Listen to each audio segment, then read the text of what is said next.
Hello बच्चों, मैं हूं तापस कुमार सिंह। स्वागत आप सभी का हमारे इस नए वीडियो में। तो बच्चों इस वीडियो में हम लोग आज देखने वाले हैं उदाहरण नंबर 3। ठीक है। तो बच्चों पिछले वीडियो में हम लोग जो है इस चैप्टर का परिचय और उदाहरण नंबर 1, 2 को देख चुके हैं। अगर आप लोग उस वीडियो को नहीं देखें तो जाकर जरूर देखिए, जिसका लिंक आप लोग को डिस्क्रिप्शन में मिल जाएगा। और आप लोग जो है उस वीडियो को देखेंगे, उसके बाद ही जो है आप लोग आगे समझ पाएंगे। तो इसके बाद हम लोग शुरू करेंगे उदाहरण नंबर 3। तो इसमें बोला गया है कि 1.5 मीटर लंबा एक प्रेक्षक, ठीक है, जो मतलब कि एक आदमी का जो है लंबाई कितना है, 1.5 मीटर है। तो जो है चिमनी से 28.5 मीटर की दूरी पर है। उसकी आँखों से चिमनी के शिखर का उन्नयन कोण 45 डिग्री है। तो चिमनी की ऊंचाई बताइए। ठीक है। तो हमें चिमनी की ऊंचाई पता करना है। तो सॉल्यूशन सबसे पहले देखो, यहाँ सपोज हम लोग एक चिमनी बना लेते हैं।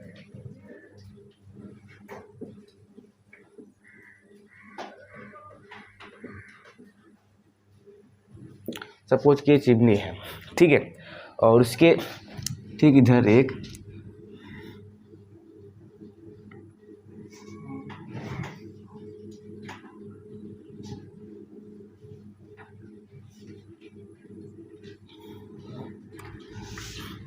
प्रेक्षक खड़ा है। ठीक है। अब इसमें कह रहा है क्या कि इसकी जो लंबाई है कितना है, इसकी जो लंबाई है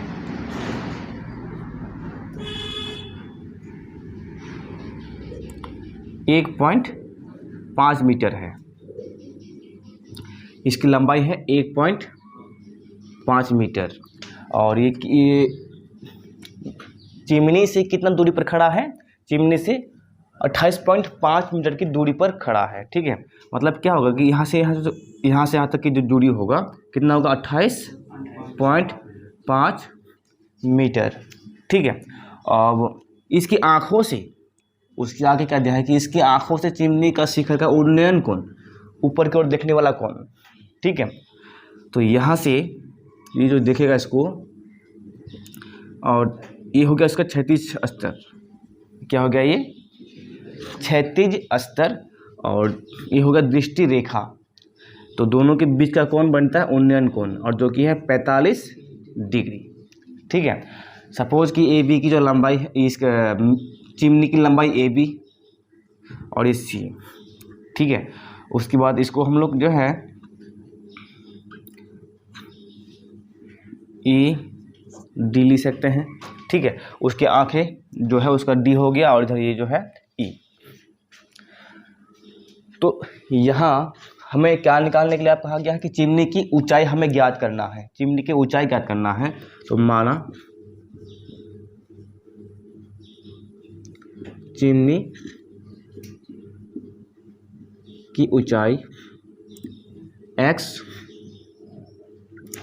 मीटर है। माना चिमनी की ऊंचाई कितना है, x मीटर।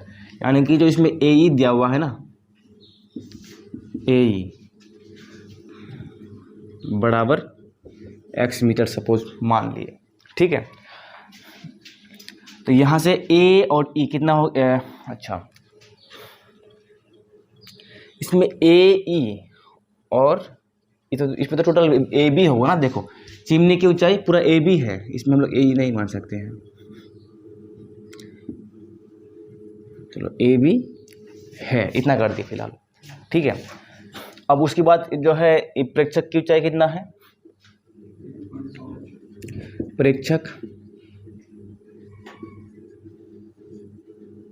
की ऊंचाई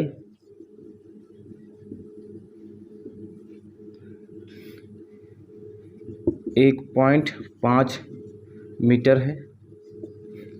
इसलिए यहाँ पर देखो जो ए बी की लंबाई है, इसलिए ए बी की लंबाई ए ई प्लस ए बी होगा। देखो ऊंचाई इसमें क्या है, प्रेक्षक की ऊंचाई कितना है, इसमें सी डी है। प्रेक्षक की ऊंचाई कितना है, सी डी।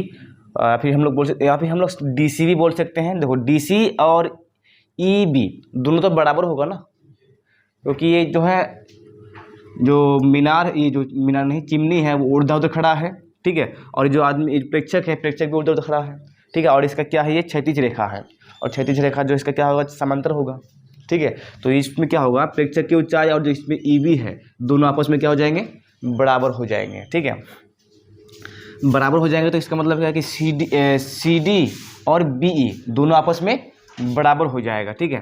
तो इसलिए इसमें ए बी तो हम लोग का ऊंचाई है ना, ए बी बराबर क्या हो जाएगा ए ई प्लस, मतलब कि इसमें भी 1.5 मीटर, तो 1.5 मीटर, तो ए बी बराबर क्या हो जाएगा ए ई प्लस ई बी, ए ई प्लस 1.5 मीटर, ठीक है।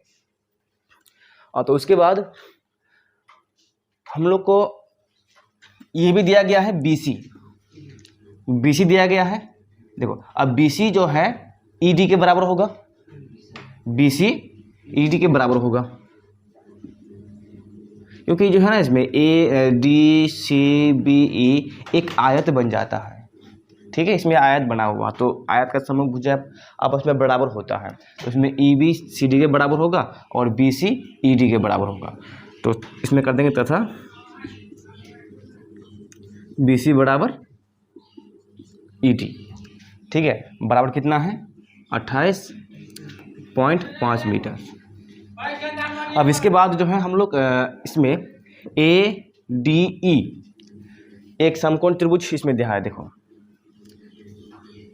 ADE, इसमें हम लोग अब लगाएंगे त्रिकोणमितीय अनुपातों को, त्रिकोणमितीय अनुपात लगाएंगे। देखो इसमें हम लोग को इस आधार दिया हुआ है, क्योंकि जो ये कोण है उसका संलग्न भुजा आधार होता है और सम्मुख भुजा लंब होता है, ठीक है। तो इसमें हम लोग को बस पहले AE का मान निकालना है, AE का मान निकाल के इसमें रखेंगे, इसमें रख के जोड़ देंगे तो हम लोग का AB जो चिमनी की ऊंचाई है तो ये भी हम लोग को पूरा निकल जाएगा, ठीक है। चलो अब समकोण त्रिभुज हम लोग करेंगे यहाँ पे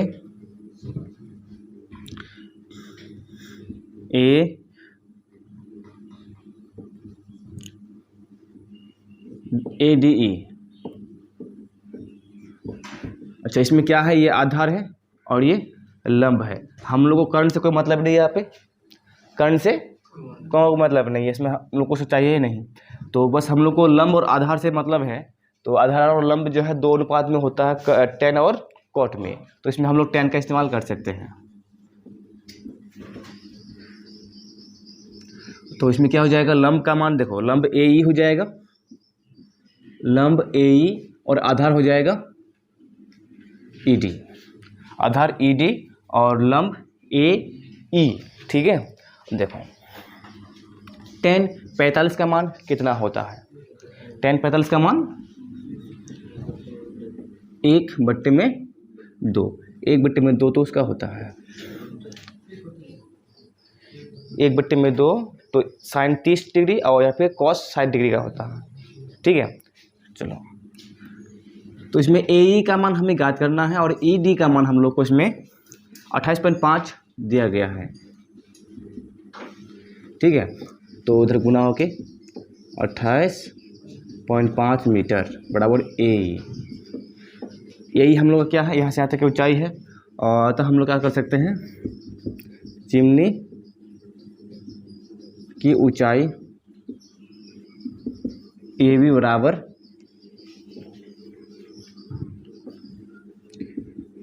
AE प्लस 1.5 मीटर है, तो इसमें AE की जगह क्या रखेंगे 28.5 मीटर प्लस यहाँ पर 1.5 मीटर, कितना हो जाएगा, देखो 5 5 10, उसके बाद 1 और 8 9 और 1 10, और इधर फिर 3 होगा, फिर इसमें 10 होगा ना, 10 का 1 0, जिसमें 10 का 0 लिख दिया हाथ में, हासिल में कितना होगा 1, तो मिलके बन जाएगा 3 मीटर।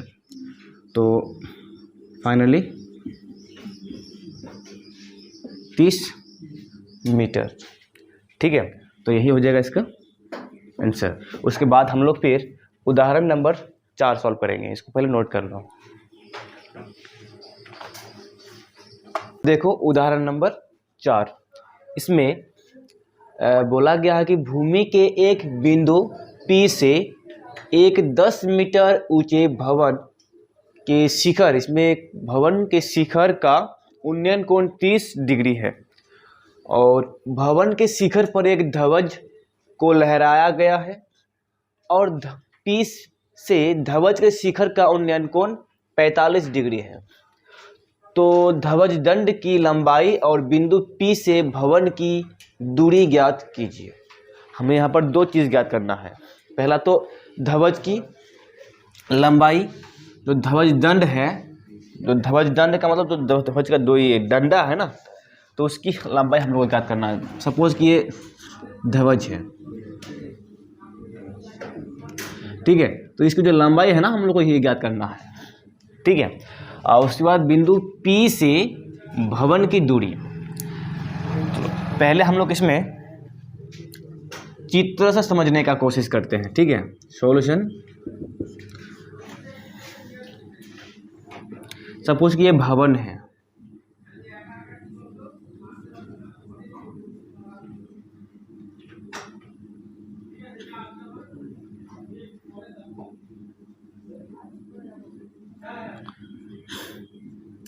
तो ये भवन है और उसके ऊपर एक फिर ध्वज लगा हुआ है।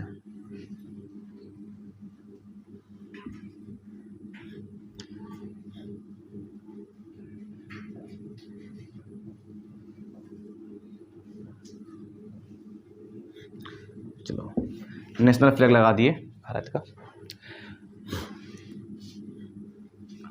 और इसमें क्या करा कि बिंदु P से, इसमें भूमि के कोई बिंदु P से 10 मीटर ऊंचे भवन, इसकी ऊंचाई कितना हो गया 10 मीटर है। भवन की ऊंचाई कितना है 10 मीटर। और इधर एक बिंदु है P,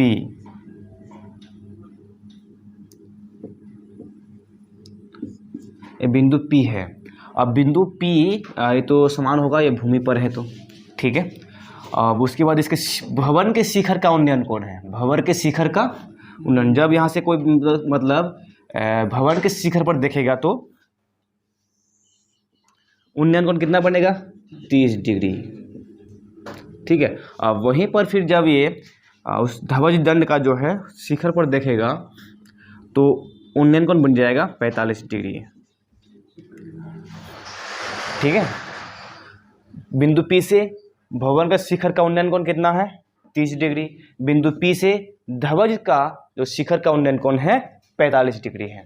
अब यहाँ पे हम लोग को केवल एक चीज़ दिया गया है कि जो भवन की ऊंचाई है वो 10 मीटर है, भवन की ऊंचाई 10 मीटर है और बाकी दो कोण दिया हुआ है, ठीक है। अब इसकी सहायता से जो है हम लोग दोनों के बीच की दूरी भी ज्ञात कर सकते हैं और ध्वज दंड की ऊंचाई भी, ठीक है।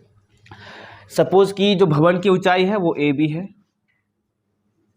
ठीक है, और ध्वज दंड की ऊंचाई DB है, मतलब BD है, ठीक है। तो यहाँ हम लोग कर सकते हैं आकृति में, अभी चित्र में, आकृति में AB भवन तथा BD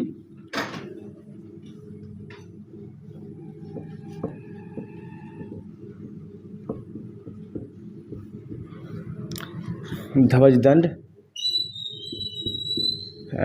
दंड की लंबाई है,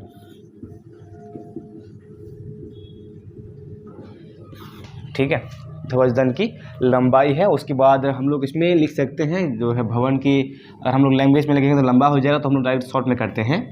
इसमें अगर हम लोग देखेंगे कौन PBPA, अभी APB उन्नयन कोण APB कितना है 30 डिग्री और कोण APD है 45 डिग्री, मतलब कि ये ध्वज के साथ है और ये भवन के शिखर के साथ है, ठीक है। और उसके बाद भवन की ऊंचाई दिया हुआ है, लेकिन AB दिया हुआ है, AB दिया गया हम लोग को 10 मीटर, ठीक है, AB दिया गया है 10 मीटर। देखो हमें अब करना क्या है, यहाँ से यहाँ तक की ऊंचाई दिया हुआ से ये हम लोग को दिया गया है, और हमें PA और BD दोनों ज्ञात करना है। इसमें क्या बोला था, ध्वज दंड की लंबाई, ध्वज दंड की लंबाई मतलब BD क्या है, ध्वज दंड की लंबाई है। उसके बाद बिंदु P से भवन की दूरी, ये भवन की दूरी ज्ञात करना है। मतलब क्या हुआ, BD और PA हमें ज्ञात करना है। तो सबसे पहले हम लोग क्या करेंगे, हम लोग को केवल ये दिया हुआ है AB, और उसका कोण भी दिया हुआ है 30 डिग्री, ठीक है। तो इसकी सहायता से जो है हम लोग पहले PA को निकाल सकते हैं, ठीक है। जैसे इसमें मान लो कि त्रिभुज PAB,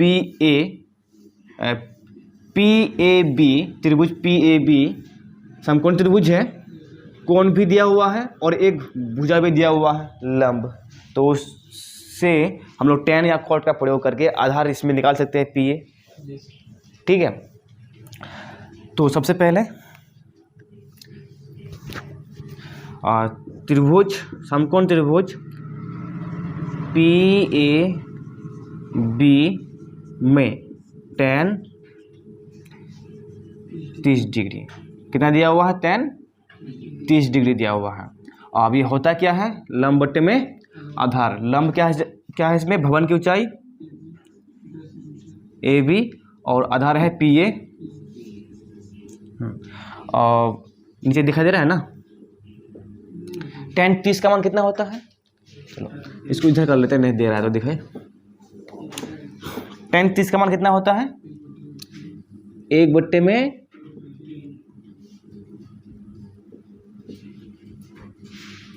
√3, 1 बट्टे में √3। AB का मान है इसमें 10 मीटर और PA का मान हमें ज्ञात करना है। देखो PA को इसमें हम लोग क्या करेंगे, एक तरह से बज्र गुणन कहते हैं इसको, तिर्यक गुना करेंगे, ठीक है।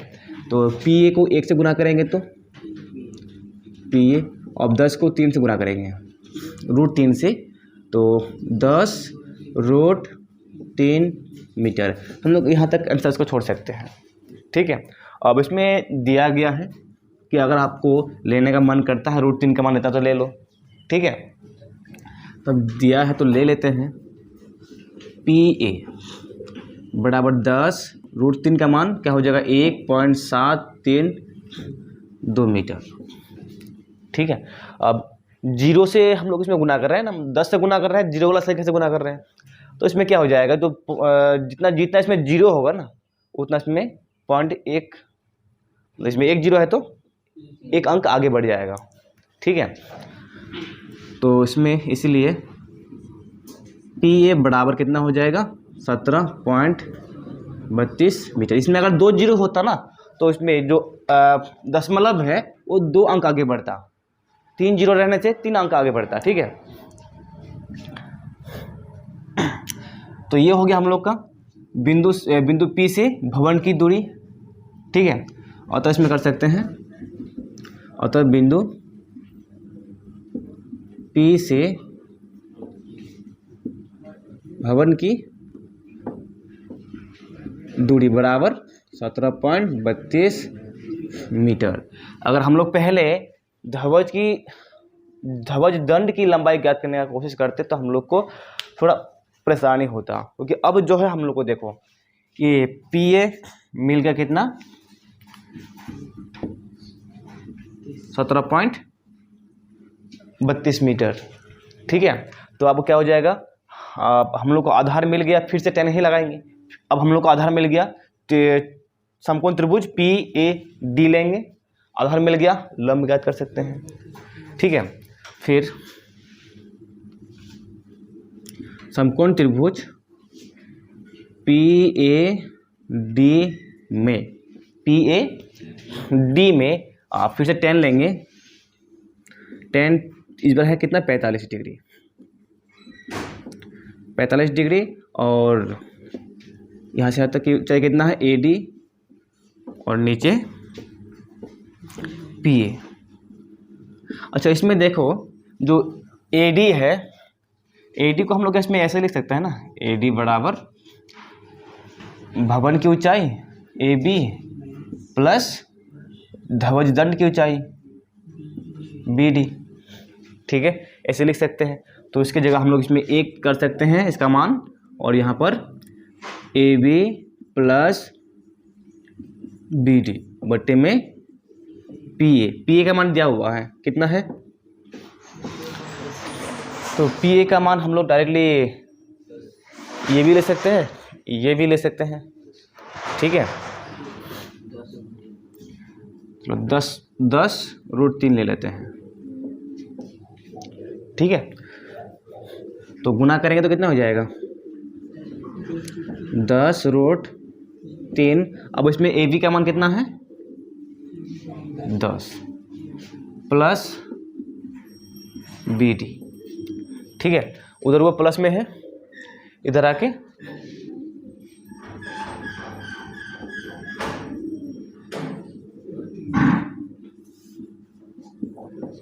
दिख रहा है ना। तो 10 कॉमन ले लेंगे इसमें, तो √3 - 1 दिखा नहीं दे रहा है। चलो यहीं पर दिखाई दे रहा है ना लाइन। तो 10 कॉमन तो आएगा इसमें, सही है, कोई दिक्कत नहीं है। चलो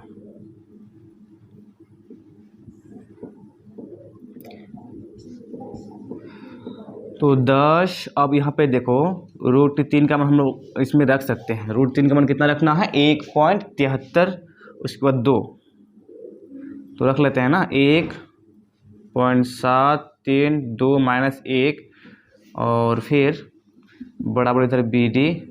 देखो इसमें 1 में से 1 माइनस हो जाएगा, तो कितना बचेगा? 1 में से 1 माइनस हो जाएगा। देखो ये तो पॉइंट के बाद है, यानी कि दशमलव के बाद ही है। ठीक है, वो तो माइनस होगा नहीं इसमें, तो फाइनली इसमें बच जाएगा 10। यहाँ पर भी दिखाई नहीं दे रहा है, अरे ऊपर तो दिखाई दे रहा होगा ना, यहाँ कर देंगे। दिखाई दे रहा है कि नहीं? दिखाई देगा, थोड़ा सा दिखाई दे रहा है ना, काफ़ी है इस बार। 10, अब इसमें गुना 0. इतना है, दिखाई दे रहा है। उसके बाद बी डी दिखाई देगा कि नहीं?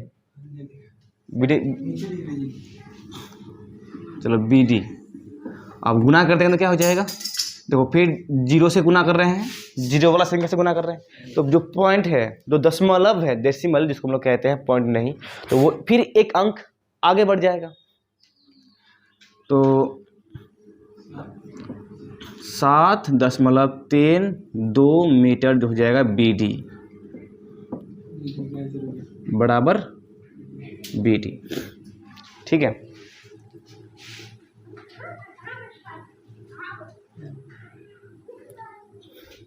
अब हुआ।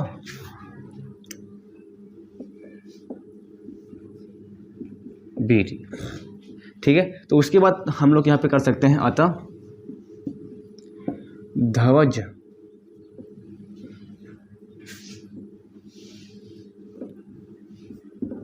दंड की लंबाई बराबर 7.32 मीटर। चलो नोट कर लो इसको, उसके बाद हम लोग उदाहरण 5 देखेंगे। अब उदाहरण 5 देखो, इसमें एक समतल जमीन पर खड़ी मीनार की छाया उस स्थिति में 40 मीटर अधिक लंबी हो जाती है। अब स्थिति क्या है? जब कि सूर्य का उन्नतांश 60 डिग्री से घटकर 30 डिग्री हो जाता है। ठीक है, पहले हम लोग इस बात को समझते हैं। यहाँ पर कोई मीनार खड़ा है, यहाँ पर कोई मीनार खड़ा है, और ऊपर यहाँ पर ये क्या है? सूर्य। ये सूर्य है।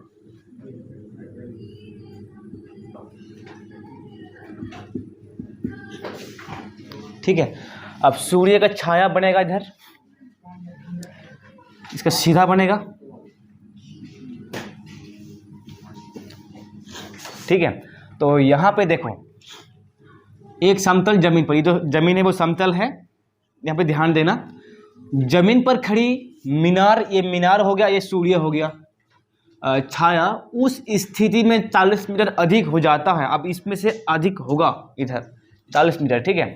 अब जबकि सूर्य का जो उन्नतांश है 60 डिग्री से, अभी जो इसका कोण है 60 डिग्री से, उन्नतांश में सूर्य के साथ अभी देखेंगे ना, इसको अगर इधर बढ़ा देंगे ना इस तरह से, सूर्य के साथ जो है उन्नयन कोण बोल सकते हैं हम लोग, सूर्य का उन्नयन कोण, ठीक है।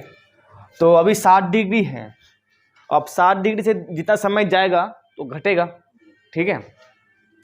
अब घटते घटते सूर्य जो है इधर आ जाएगा, वही सूर्य अब इधर आ जाएगा,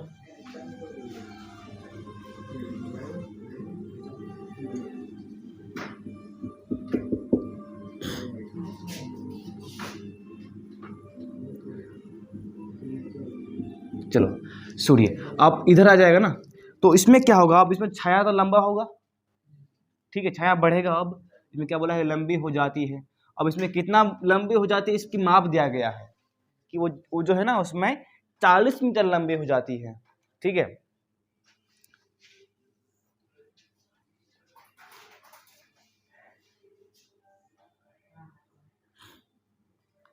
चलो, तो अब उसमें 40 मीटर लंबी हो जाती है, और कहते क्या है कि जबकि सूर्य का जो उन्नतांश 60 डिग्री से घटकर 30 डिग्री हो जाती है, मतलब कि उन्नयन कोण जो है सूर्य के साथ इसका क्या हो जाता है, घटकर 30 डिग्री बन जाता है, ठीक है। अभी सूर्य क्या होगा, इसके साथ अगर मापेंगे इधर से इस तरह से, ऐसा हो जाएगा सीधा, ठीक है, छाया तो सीधा बनेगा ना। चलो सपोज कि ये जो हम लोग का मीनार है, मीनार की ऊंचाई AB है, मीनार की ऊंचाई AB है, और छाया की लंबाई टोटल BD है, और 60 डिग्री में जो कोण बना है बिंदु, इसको मान लेते हैं C। अब सूर्य जब उसमें मूव होता है तो उसमें कितना लंबाई बढ़ता है इसका, 40 डिग्री, 40 मीटर, ठीक है, 40 मीटर उसका छाया लंबी हो जाती है। अब हमें यहाँ पर दो चीज़ निकालना है ना, पहला क्या है कि DB छाया की लंबाई है, DB छाया की लंबाई है, सही है, जबकि उन्नयन कोण 30 डिग्री है, उन्नयन कोण इसका 30 डिग्री है। तो मीनार की ऊंचाई ज्ञात करना है हम लोग को, ये ऊंचाई है, इसकी मान ज्ञात करना है, ठीक है। अब ये फिगर तो समझ में आ गया, तो यही बात जो है ना इधर जो अर्थात में दिया गया है, बात वही है, ठीक हो।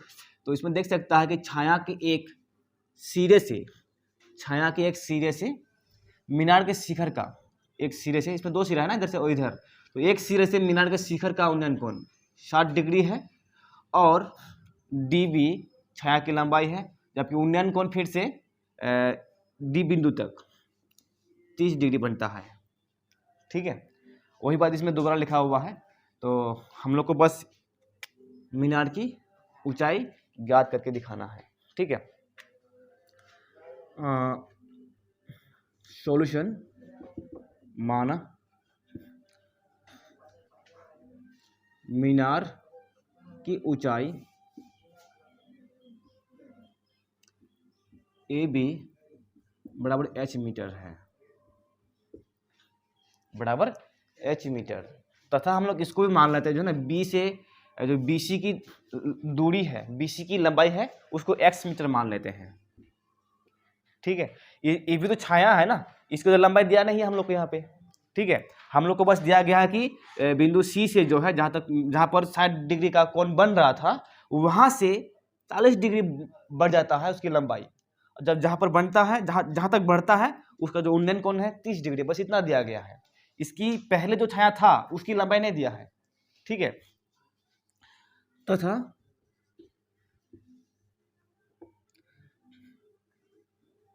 छाया BC की लंबाई बराबर X मीटर, चलो इसको मिटा देते हैं, ठीक है। अब जो है BD क्या है, BD तो पूरी छाया है, पूरा वो छाया की लंबाई है, चूँकि बी डी, या फिर इसलिए कर सकते हैं इसमें, इसलिए बी डी बराबर डी सी प्लस बी सी।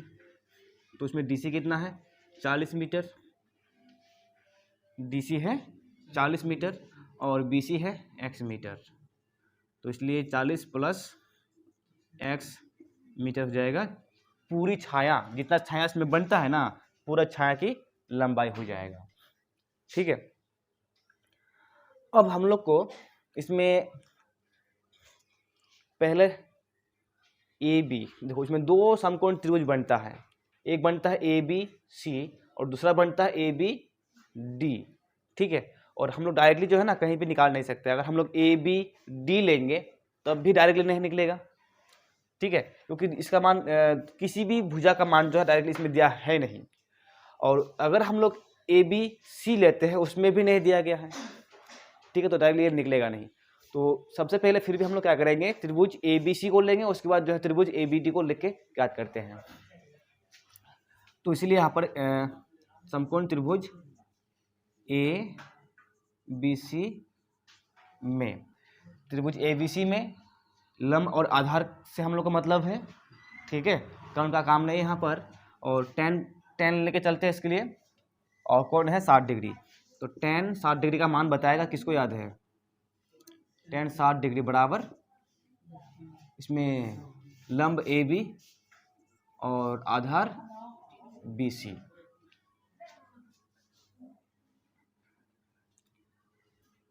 कितना है इसका मान, √3, और बराबर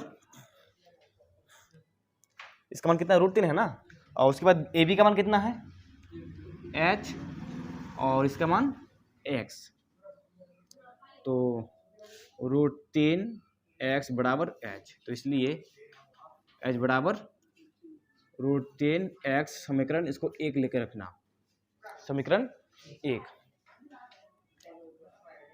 फिर अब हम लोग देखेंगे दूसरा त्रिभुज में ए बी सी में, ए बी डी में। ठीक है, समकोण त्रिभुज ए बी डी में, ए बी डी में इसमें भी क्या है, कोण इस पर 30 डिग्री है। तो टेन 30 डिग्री बराबर, देखो ऊंचाई तो वही रहेगा ना, लंब वही रहेगा ए बी। अब इस बार जो है आधार क्या हो जाएगा, बी डी हो जाएगा। तो बी डी, तो टेन 30 डिग्री का मान कितना होता है,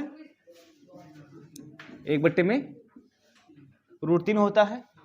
चलो उसके बाद जो है ए बी का मान हम लोग को इसमें h, और बी डी, देखो बी डी का मान कितना दिया हुआ इसमें 40 प्लस x, 40 प्लस x है।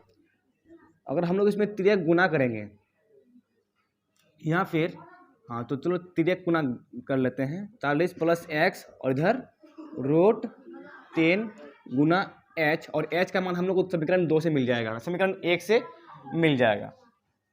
तो 40 प्लस x बराबर √3 गुना √3x, समीकरण 1 से। ठीक है, और 40 प्लस x 3 तिया 9x, ना इसमें 3x होगा ना, क्योंकि दोनों पे रूट है। ठीक है, दोनों गुना होकर 3x हो जाएगा। तो 40 बराबर 3x माइनस x, अब इसको हम लोग यहीं पे कर लेते हैं माइनस में x, तो यह बचेगा 2x। ठीक है, कटेगा तो इसमें 20, तो इसीलिए 20 बराबर x। तो इसमें x बराबर क्या हो जाएगा 20 मीटर, यानी कि x बराबर हो गया 20 मीटर। अब x का मान हम लोग समीकरण 1 में रखेंगे, x का मान समीकरण 1 में। अब दिखाई दे रहा है कि नहीं, उधर यहाँ पर लिख सकता है ना,